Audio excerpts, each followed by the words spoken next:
Welcome to Mushroom Madness. And we're going to teach you tonight how to dehydrate, how to freeze, how to pickle and can mushrooms. I'm Henry Shaw. I'm the MC for tonight.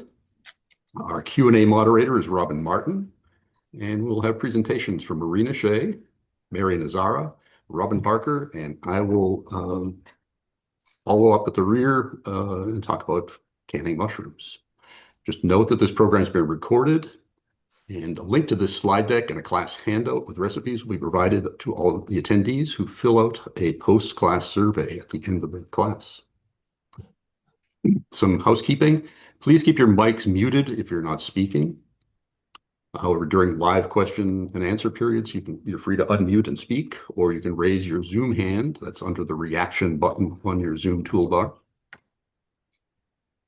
And at any time, you can type questions or comments into the Zoom Q&A feature. So look for this icon, Q&A icon on the menu bar at the bottom of your Zoom screen. If you don't see that, then you might not see it if you're on a phone or a narrow screen, look for the More button, 3 dots. Click on that, and you should see a Q&A button there. And then select Q&A from the pop-up menu. Again, during open discussion, just speak up or raise your Zoom hand. So who are we? We are the University of California Master Food Preserver online delivery program. We're a community-based community outreach, online-based, grant-funded volunteer program within the University of California's Division of Agriculture and Natural Resources. We aim to provide up-to-date research-based information on food safety and preservation. And we do that to keep Californians safe and well as they use culturally appropriate, research-based practices to safely preserve food in their homes. We aim to reduce food waste, increase food security, and provide engaging and exciting ways for Californians to explore and eat healthy food. We have a mandatory disclaimer, which I'm not going to read, but it essentially says that we are all volunteers and we don't speak for the University of California. We don't endorse or oppose any organization, service, or product. So if we mention the brand of a specific piece of equipment or a brand of produce, that does not imply endorsement. We're just using it as an illustrative example of what we're talking about. With that, our program today is dehydrated mushrooms. Marina Shea will present that. Freezing mushrooms, Mary is going to present that. Marinated pickled mushrooms is Robin Parker, and I will follow up with canned mushrooms. So with that, we will move on to dehydrating mushrooms. Marina, take it away. Okay, so before we dehydrate it, clean. We're cleaning because microorganisms that are lying around can cause human illness like salmonella or listeria for people. It also, if it gets into the food, can increase and accelerate food spoilage. And so our whole point is to be preserving food. We want to start off with a clean kitchen. Next. So all the basics for cleaning. You want to clean your work area, any surfaces that you might touch. For example, your phone, if you're using that to do timing or something, tie back your hair, wear an apron. That's not just to protect you from getting dirty from the food, it's to protect the food from you. Wash your hands, gather your utensils and your recipe, gather your ingredients, wash your produce. Next.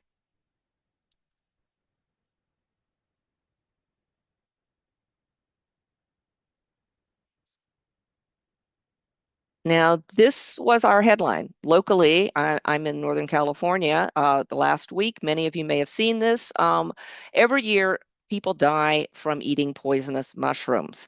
So this is not a foraging class. That is beyond the scope of our master food preservers. There are local and national mycological groups where you can learn a lot about mushrooms in the woods.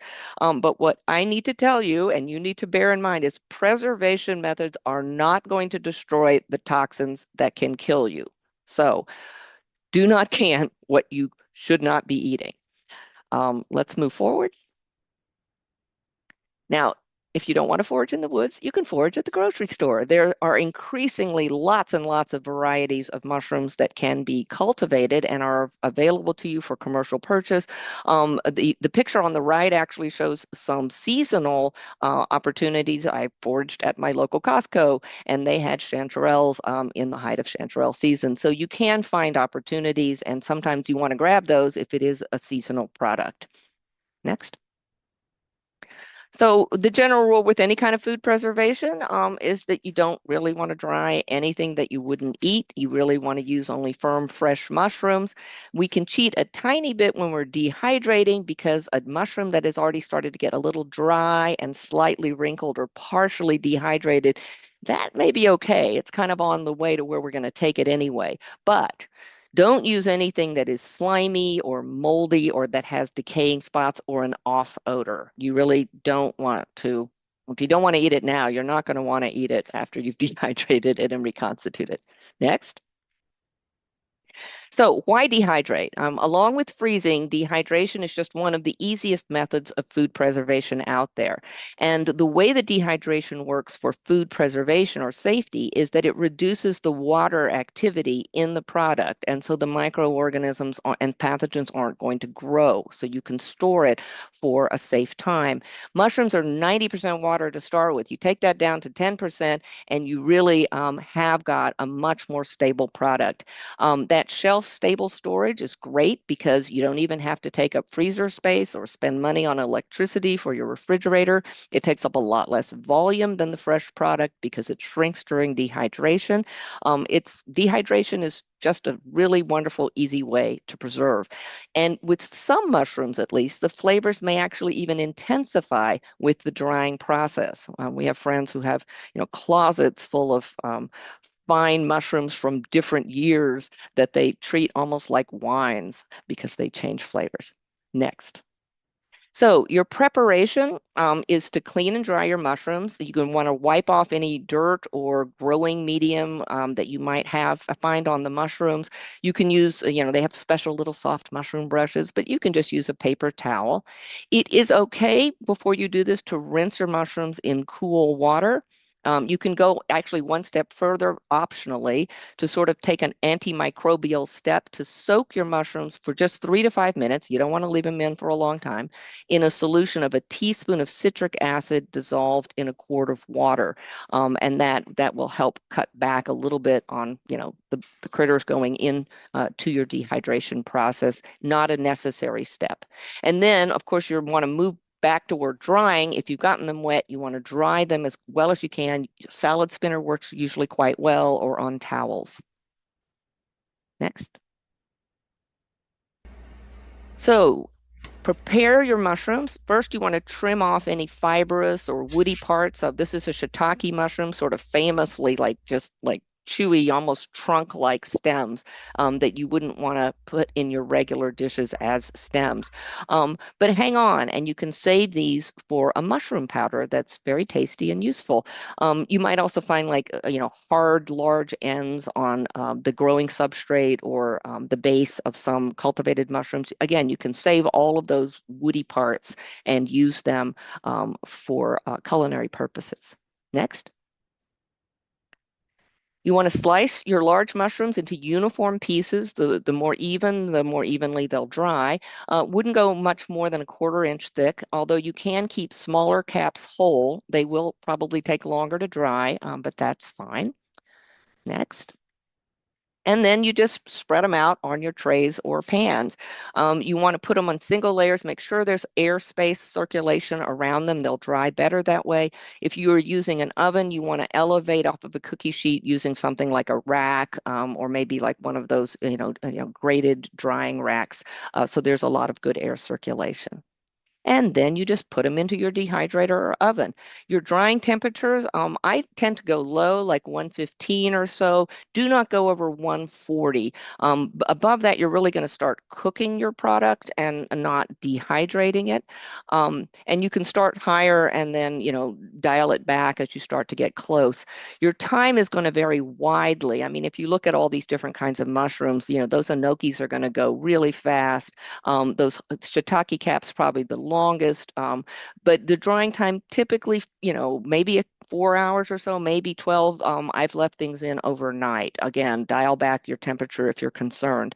You want to dry until you're crisp. You can rotate your trays or even flip your product if you think it's needed to just get even drying. And do watch out near the end, though, for scorching. So monitor them or just turn down your temperature a bit. Next. So here you can just see some before and after trays. Look at the reduction in volume, one of the great advantages, frankly, of dehydrating. Next. Now, this is an important thing to do. You are dehydrating and you need to dry mushrooms and essentially most low acid products until they are crisp. You don't want the little dried apricot that, is pliable and rubbery. With mushrooms, you want them to be crisp. And I hope you heard that. Maybe we can play that again. Nope.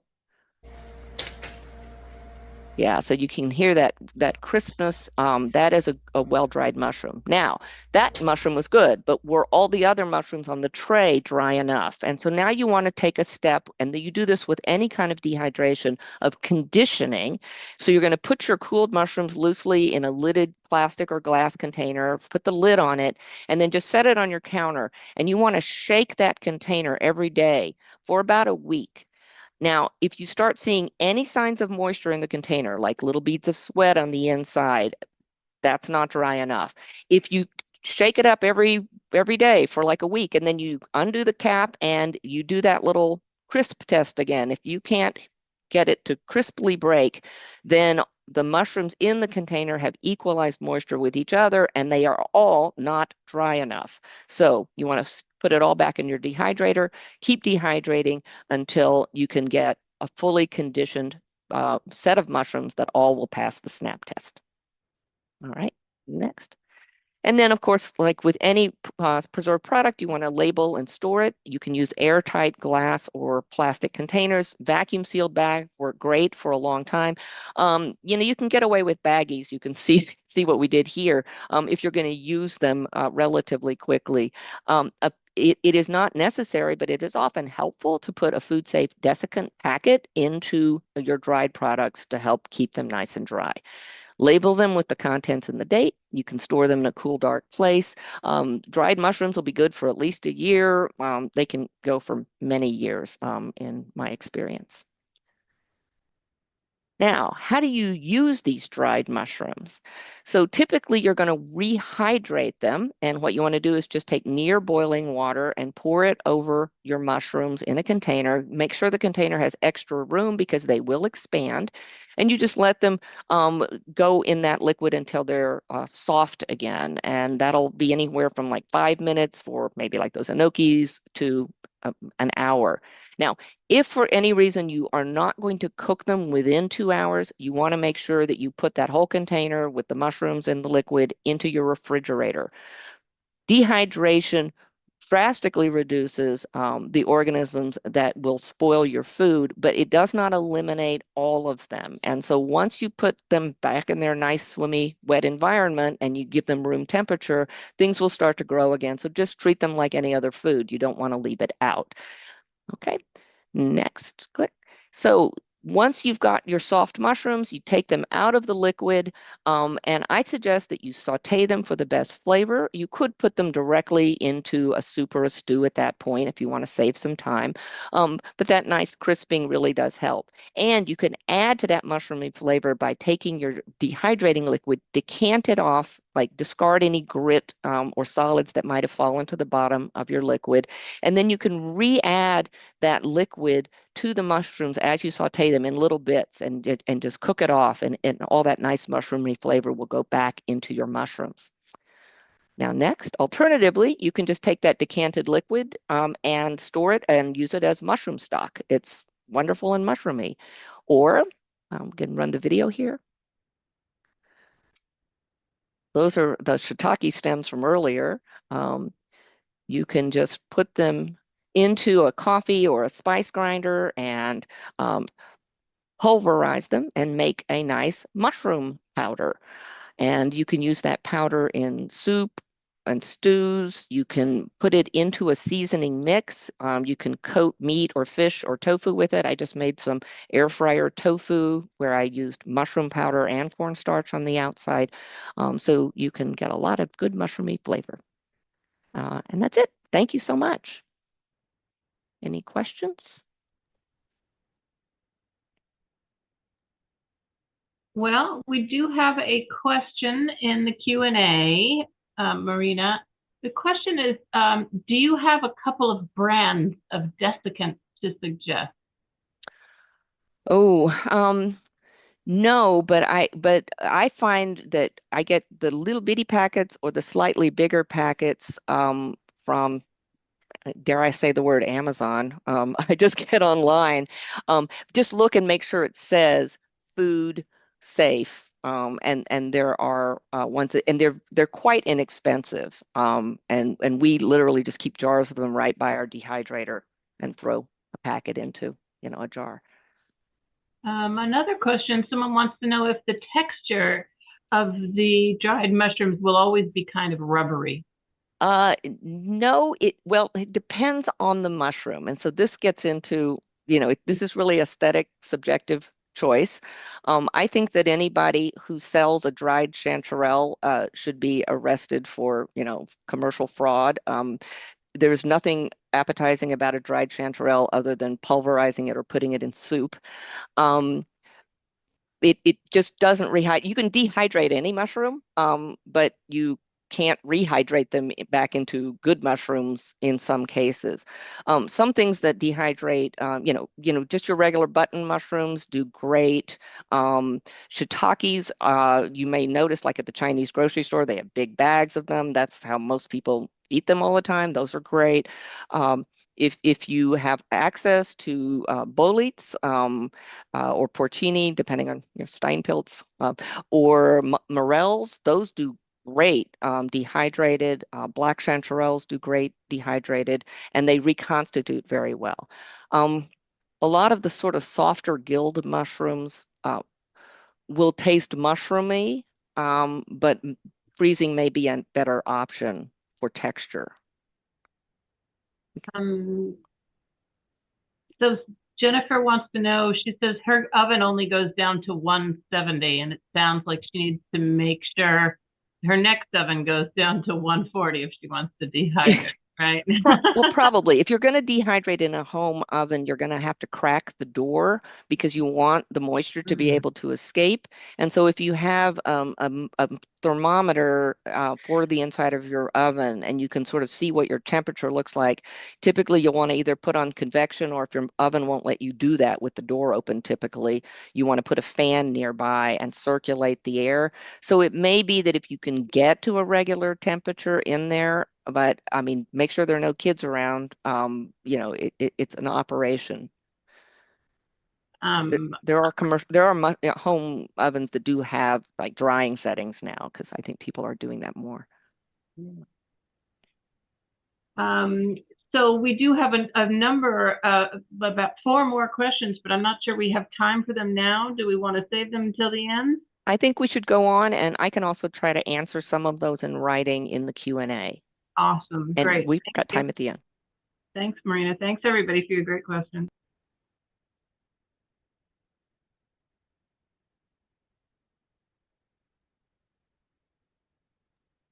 So next up, we have Mary Nazara, who's going to tell us how to freeze mushrooms.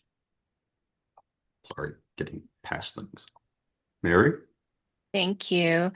So, like Henry said, today I'm going to show you how easy it is to freeze mushrooms at home. So, freezing helps maintain quality, flavor, and texture and allows them to last in your freezer. So, some key safety points about freezing: you need to freeze food at 0 degrees Fahrenheit or lower. And like Marina talked a little bit about microorganisms, freezing doesn't destroy microorganisms, but it stops them from growing. And it slows enzyme activity, which is responsible for ripening and then eventually your food going bad. A couple other things: you want to only freeze the amount of food that will freeze solid within 24 hours. The goal with freezing is to freeze your food fast. And also, like in this case with the mushrooms, we're going to cook them before freezing them. You want to cool them completely before sticking them in your freezer.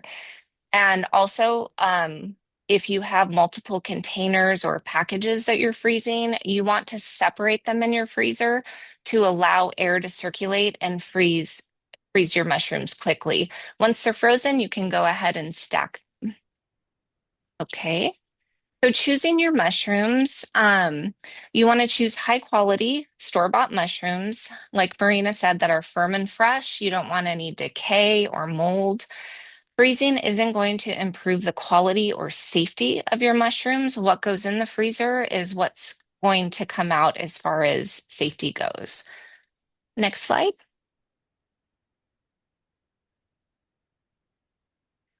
So prepping your mushrooms for freezing, Marina already went over cleaning. You want to make sure there's no dirt on them. You can use a paper towel.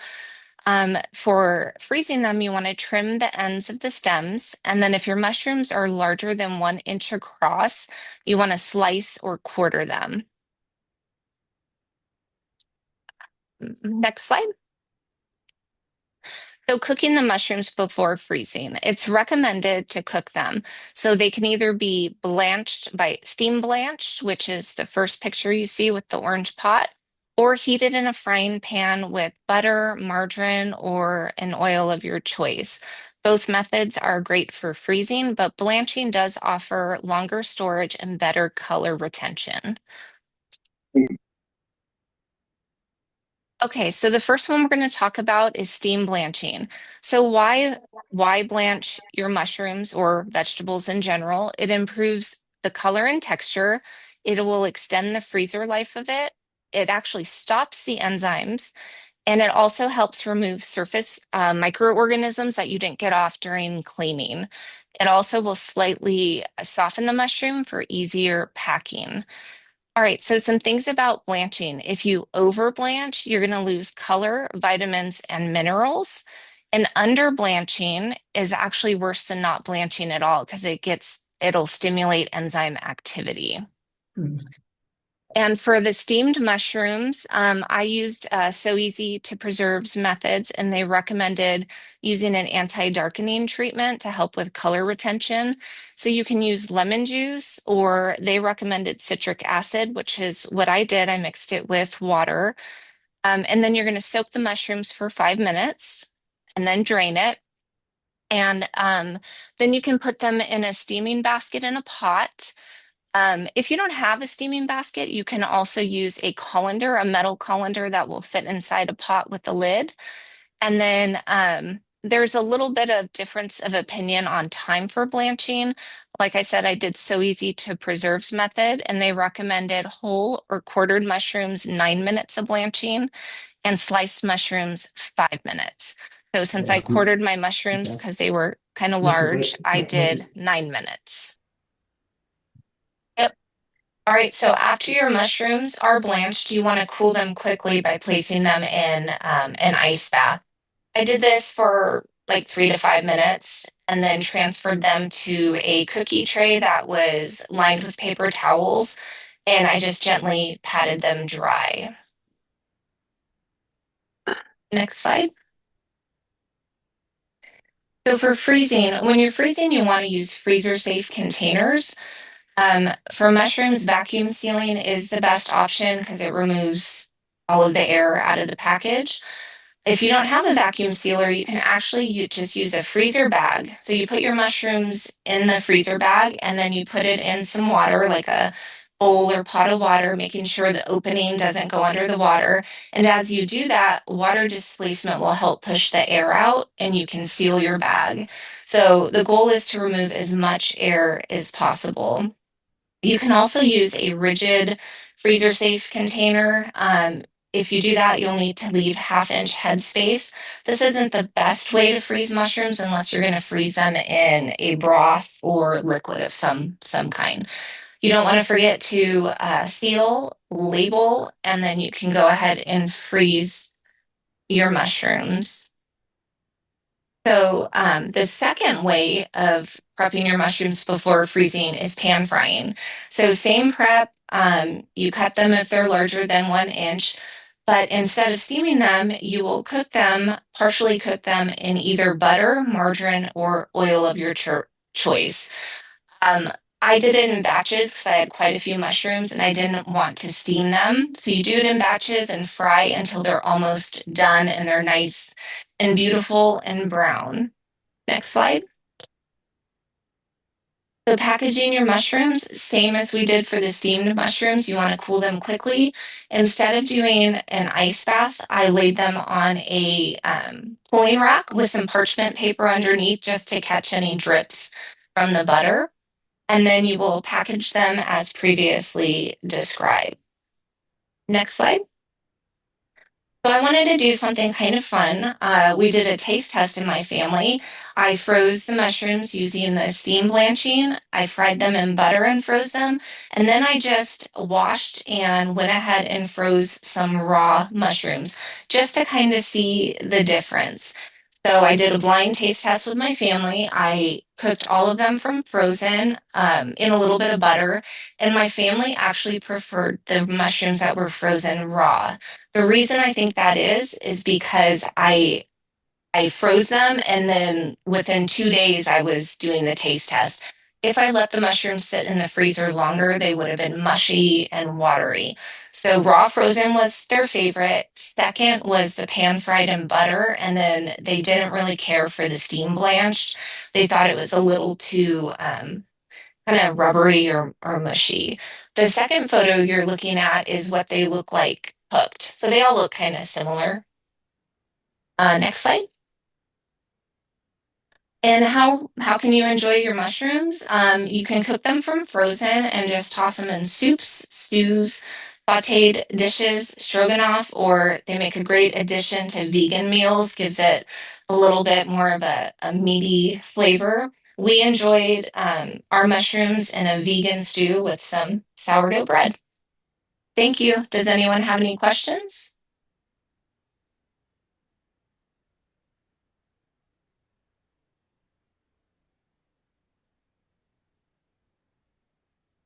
Well, there is a question that is kind of a general mushroom preservation question. Why are mushrooms considered low acid foods? And how does that affect the preservation method? They're low acid because they have a low pH. They don't have much acid in them. And because they are low acid, we have to worry about the growth of botulinum, Clostridium botulinum. Boiling water canning will not destroy the spores of Clostridium. In a low acid environment, those spores can germinate, especially if only if it is anaerobic. So if you're canning something, you have a little sealed jar, there's no oxygen in there. It's low acid, there's plenty of food, and Clostridium botulinum spores, which are ubiquitous in the environment, can germinate and grow into live, viable bacterial cells, which then produce botulinum toxin. So that's the main issue. So we will pressure can mushrooms in my talk, and Robin in the next talk is going to use acids like vinegar to make a high acid environment around mushrooms so she can steam can them. You can also do a boiling water canner. Thank you, Henry. It's almost I might as well just get started. Yeah. So we've done dehydrating, we've done freezing, and now we are at the moment we're going to be talking about pickling mushrooms. Except in this case, we really don't talk too much about pickling mushrooms. We more or less talk about marinating mushrooms. And the first preparation I'm going to do is with some shiitake mushrooms. And so I have some shiitake mushrooms, and I have sliced them into 1/4-inch slices, and I boiled them in a preparation of soy sauce and some vinegar and some sugar and some slices of ginger. And I boiled them for about 25 minutes and created a really tasty preparation. I wish you were here with me and you could share it with me. Delicious. Absolutely wonderful on rice, on noodles, or just like this, straight out of the jar.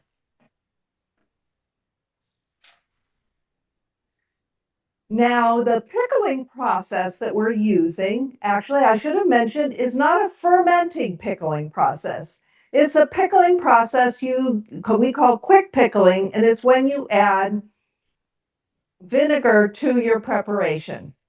Now, with my quick pickled shiitake mushrooms, I'm not going to be able to can them because they don't come from a research-based recipe that provides for canning, but I can keep them in my refrigerator.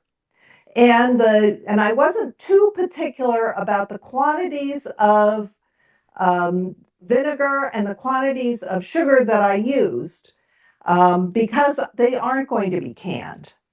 But I will warn you that if you do decide to decrease the amount of sugar or mess around with the vinegar, you may find that even in the refrigerator, they don't stay good as long. They won't.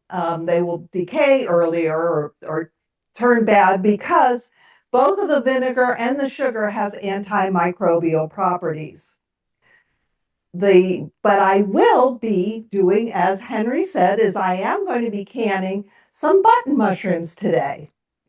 And the preparation I'm using is a science-based recipe that comes from the book. Here it is. And we don't need to worry about it. It's so easy to preserve.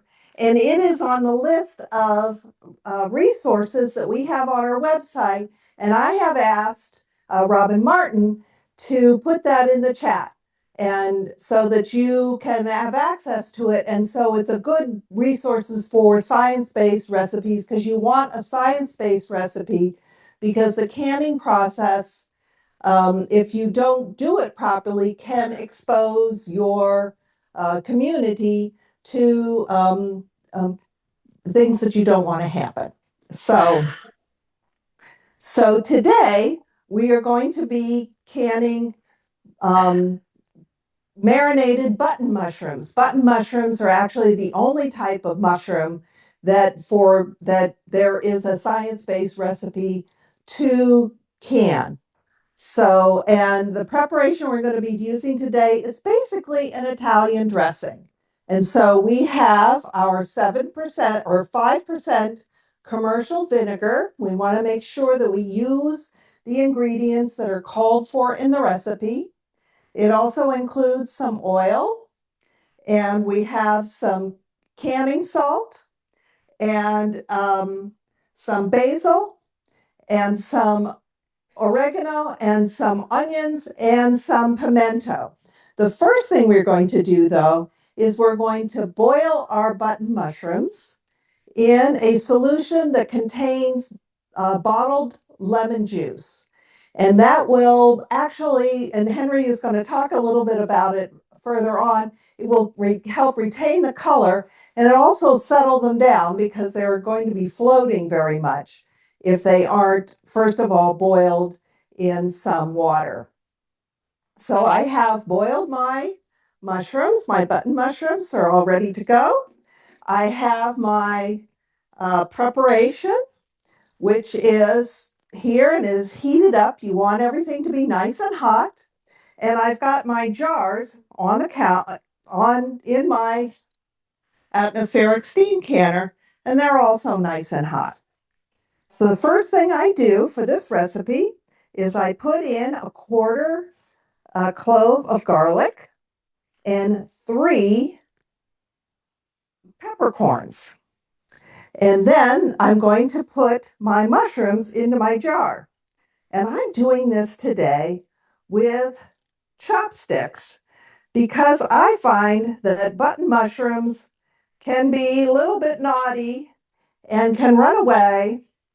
And you don't want them, obviously, if they land on the floor, you're not going to pick them up and put them back into the jar.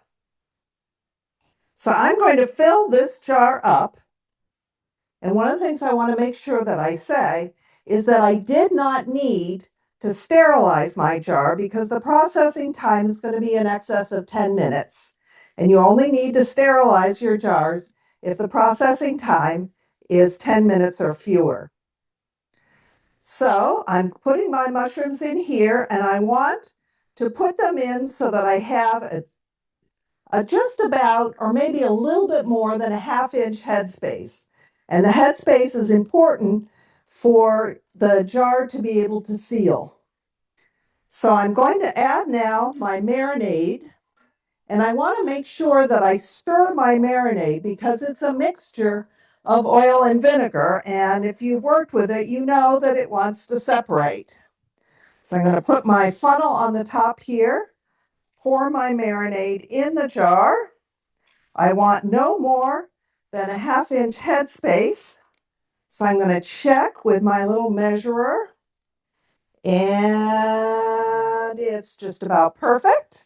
I'm going to take a lid and put it on. And then I'm going to take a ring and I'm going to tighten it, but only finger tight. Just because you want to be able, some air to escape in order for a vacuum to be created.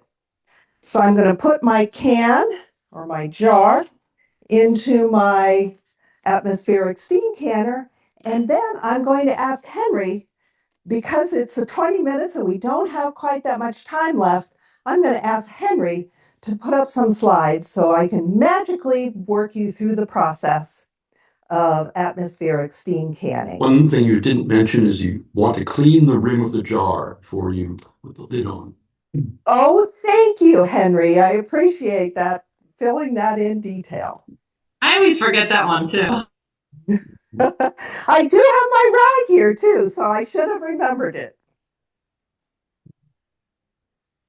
Let's make sure we get the right screen. Now, I am using an atmospheric steam canner, and it is interchangeable with a boiling water steam canner for a high acid preparation. And this is a high acid preparation because of the addition of the vinegar. It's interchangeable with my atmospheric steam canner so long as the preparation time does not exceed 45 minutes. After 45 minutes, there's a risk of my atmospheric steam canner boiling dry. And that would be, of course, not a good thing. So now the time period that I'm going to be processing this is going to be 20 minutes. But I will need to adjust that processing time if I am other than at the altitude that I am, which is below 1,000 feet. If it is above 1,000 feet, then I'm going to have to adjust it accordingly because the boiling water is going to boil at lower temperatures at higher altitudes. I love my atmospheric steam canner because it only uses 2 quarts of water as opposed to 4 gallons. So it's much lighter for me to carry around and takes about 50% less time to heat up. Okay, next slide. Now I've loaded my jars in the rack above the water. Displaying right. Rena. Displaying right. Okay, wait a minute, go back. Oh, okay. Okay, so once I get my jars on the rack above the water, I'm going to place the lid on my canner and heat until the steam vents steadily. Once the steam vents steadily for 1 minute, I'm going to check the temperature and then begin the timing. So, Henry, next slide. So you can see here the steam coming out steadily. And next slide. The next thing I have to do is I have to check the temperature. Now you'll notice this thermometer says 212 degrees, but actually boiling water boils at different levels depending on your altitude. At this location, I'm at actually 610 feet, and so my water boils below 211 degrees. And also you have to be careful that your thermometer is appropriately calibrated. Atmospheric steam canners frequently have a dial on the handle, and where you can check, depending on what altitude you are, you want that red needle to be in the green area for your altitude. And those 3 ways tell you that your steam canner is at the appropriate temperature. Next slide, please. So I'm going to process for 20 minutes. Then I'm going to turn off the heat and let my jar sit for 2 to 3 minutes with my dome on my canner. You don't want to release the steam yet. You want everything to chill out a little bit. Then you lift, once your 2 to 3 minutes has passed, you lift your dome away from you and allow the steam to escape, not towards you. You'll remove your jars and let them cool for 12 to 24 hours at room temperature, after which you will label with the contents and your date of processing. Next slide. Marinated mushrooms are delicious on charcuterie boards as a topping for steak and pasta. You can mix them into your salads. You can stuff them, blend them into dips, or serve warm over creamy polenta, risotto, or pasta. Thank you. Are there any questions? Do we have time for questions? Not too much time, but there is a question, a couple questions. Will your recipes be in the handout at the end?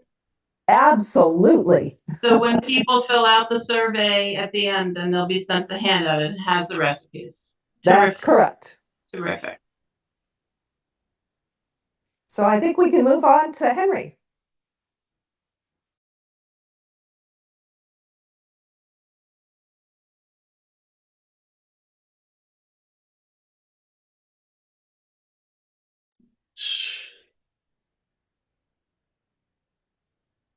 So one of our audience asked about why mushrooms are considered a low acid food, and it's simply they are. They don't have much acid in them, but you can pressure can them.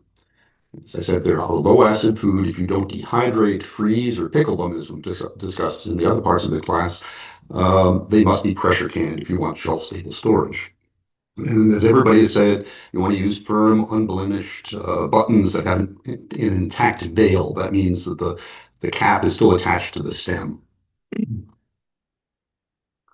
And as everybody showed, you want to clean your mushrooms. In this case, I soaked them for 5 to 10 minutes, used a soft mushroom brush to brush off any adhering debris, the mushroom medium that they grow in, which is actually sterile. It doesn't hurt you to eat it, but it's kind of not very tasty and kind of unsightly. And in particular, it kind of hangs out in the little gap between the mushroom cap and the stem. So you want to brush that off. For canning, you can slice the mushrooms as you see fit. You can can them whole, you can halve or quarter them, or slice them. If you use whole mushrooms, you won't be able to get as many mushrooms in a jar. Smaller things pack more efficiently than large things. So in this case, I've quartered the mushrooms, and I have both cremini mushrooms and white button mushrooms. Trim the stem, the end of the stem off. You can actually use those, as you can see in the far right picture, with the stock pot with those the stem trim floating in it. I'm going to boil that and make a mushroom broth, which I'm then going to use to poach the mushrooms. And as Robin mentioned, you want to cook your mushrooms before you can them, because fresh mushrooms contain trapped air and they float in water, and you'll never be able to load a canning jar if they're all going to float. So as you can see in the middle picture, those quartered cremini mushrooms, I think those are actually buoyant enough to suspend this slotted spoon in the stock pot. That spoon did not want to fall down. Those mushrooms really want to float. So you want to boil them in water or slightly salted water for about 10 minutes. And after about 10 minutes, the mushrooms have lost most of the air and they don't float and they don't suspend that slotted spoon anymore. We're going to use that liquid, the boiling liquid, to fill the canning jars, and any leftover stuff, any leftover liquid can be used as a delicious mushroom stock. We fill our canning jars with the mushrooms and the stock. You want to leave 1 inch of headspace, and 1 inch in a standard canning jar is right below that ring around the jar. There's actually a little line there at the 1 inch. debubble jars with a non-metallic implement. You don't want to scratch the jars because that can lead to defects and failure. They usually use a plastic or wooden chopstick, works fine. Clean the rims with a damp towel, place the lids gently on the jars, and tighten the bands finger tight. I tell whether it's finger tight by putting the jars on a towel and turning that ring. And once the jars start to slip on the towel, I turn them just a little bit more. If you didn't add any salt to the poaching liquid, you can, if you want, add about half a teaspoon of salt per pint jar.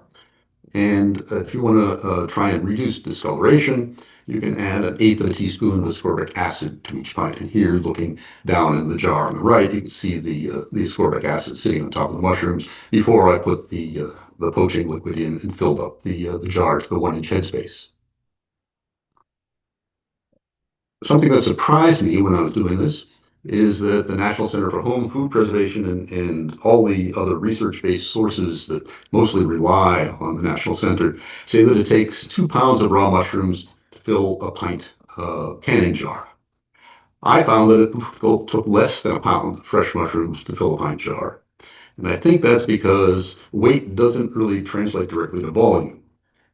Mushrooms vary in density, that is, what volume a given mass of them takes up. Fresher mushrooms are wetter and denser than older mushrooms. They weigh more than older mushrooms that are lighter and lost some of their moisture. So I think that's the difference, but I'm not sure. Just have some extra jars if you're counting on 2 pounds per pint of canned mushroom. So you load the jars into your pressure canner, as you can see on the left. And then it's very important to bring it to a boil with the vent open and let it vent for 10 minutes. You want to have a steady stream of steam, as you can see on the right in this video, emitted from the canner's vent for a full 10 minutes. That's important because what we're trying to do is purge the interior of the canner of all the air, including the headspace in the jars, as they're boiling too and they're making steam. And replace it with water vapor for steam. Water vapor transfers heat more effectively than air does, and it also, when the jars seal, the headspace in the jar is filled with water vapor. That starts to condense, and water takes up a lot less space than water vapor does, 1,000 times less space, and that's what makes the vacuum inside your pressure canning jar. So once you've vented for 10 minutes, and in this case I'm using a Tefal canner which has a built-in weight, a dial weight instead of a separate individual weight. I put it on the 10-pound setting, which is a 2 on the scanner, and then bring it to a boil, and the pressure will rise. And I can tell I'm at the right pressure because the little gauge here, which isn't really very accurate, but gives you an indication that you're at pressure. So 2 is the number 2, that's 10 pounds. And I can hear it venting, starting to vent once it's reached 10 pounds of pressure inside the canner.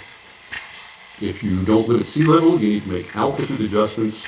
The processing time at sea level for this recipe is 45 minutes.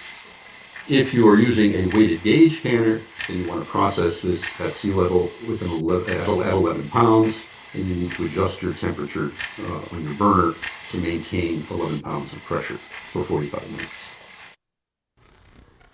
After the processing time is up, you turn off the heat and let the canner cool off naturally. Don't stick it under running water to cool it off faster. The time that the interior of the canner spends cooling down is actually part of the processing time that's factored into the efficacy of the process for killing nasties in your food, particularly Clostridium botulinum spores. Once the pressure is dropped to ambient, you want to wait 10 more minutes before removing the lid to let things settle down. And then carefully remove the jars to a cooling rack or a towel countertop.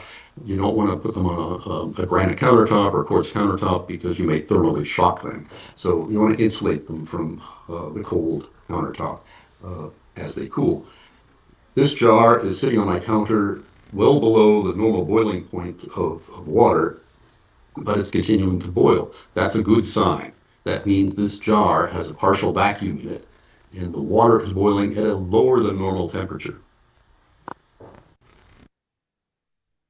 You let the jars cool undisturbed for 12 to 24 hours. Resist the temptation to play with the lids or the rings. Don't tighten the rings. You don't want to disturb the seal on those lids. If any of the jars don't seal, refrigerate them and use them within a couple of days. Once they've cooled, label the jars, date them, and then remove the bands for long-term storage. Just a use suggestion, canned mushrooms, for some of us who grew or a certain age, it's a very nostalgic flavor and texture. My mother used to use canned mushrooms growing up when I was growing up in New England in the 60s, because fresh mushrooms really weren't available. They're a little bit rubbery.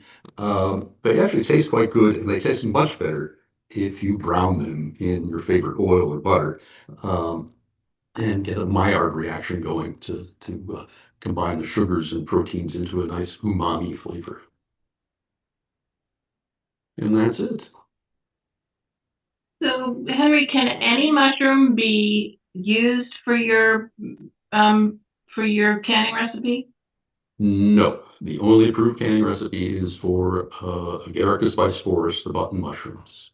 And then can We do not recommend using other mushrooms for pressure canning. Can citric acid be used instead of ascorbic acid? So it was interesting. Ascorbic acid is considered a more powerful antioxidant than citric acid. So the coloring reactions are usually due to oxidation of compounds in the food. So ascorbic acid is usually considered a much better anti-browning agent. Citric acid is used more to adjust pH, and as Marina explained, by making a more acidic, citric acid more acidic. So you can make a more acid solution with the same quantity of material, of powder.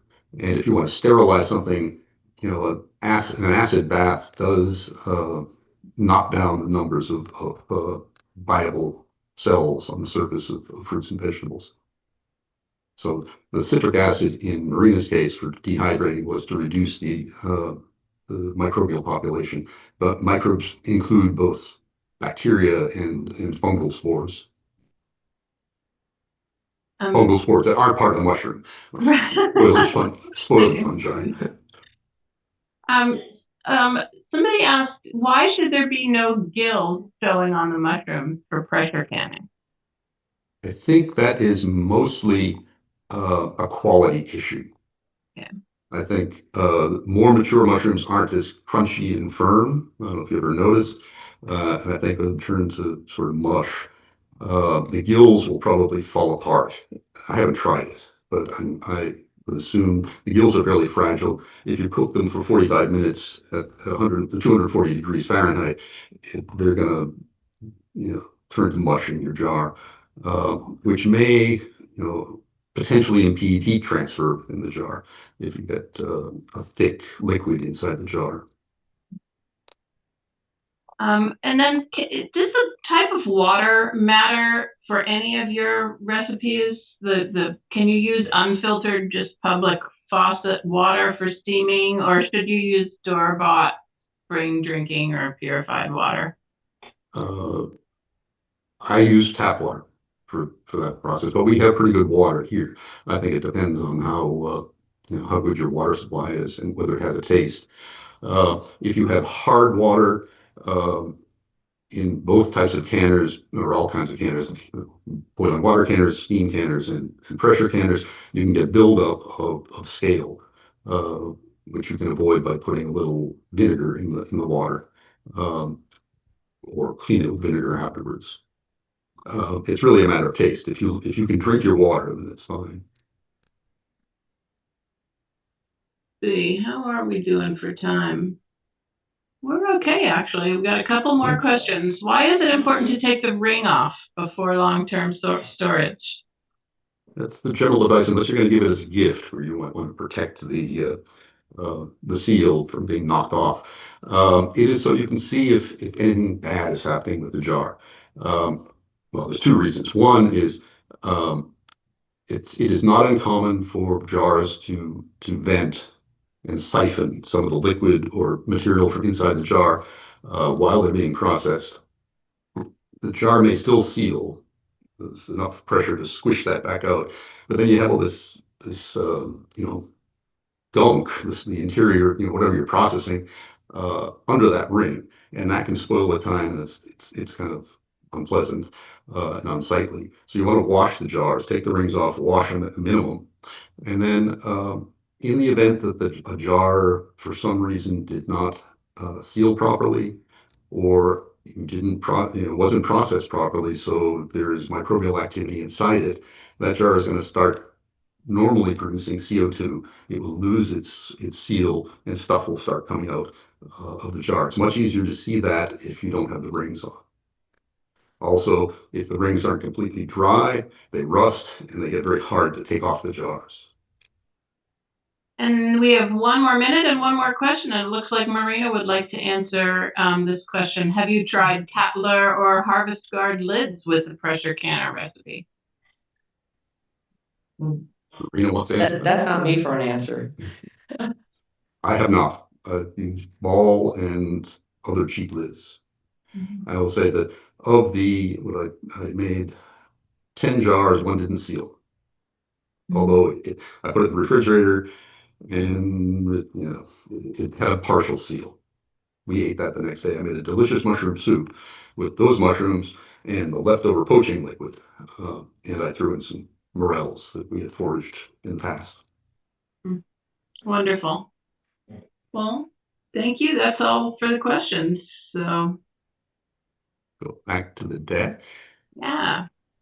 And while Henry is getting that up, I just want to say that our online delivery program is planning a class on deep dive in freezing and also deep dive in dehydrating, which will include freeze drying. So if you're interested in those topics, those should be coming up in the next couple of months.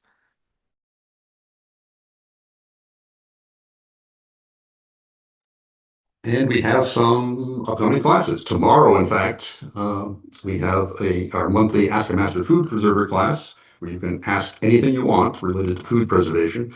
That's tomorrow at 7 o'clock. You can register on Eventbrite.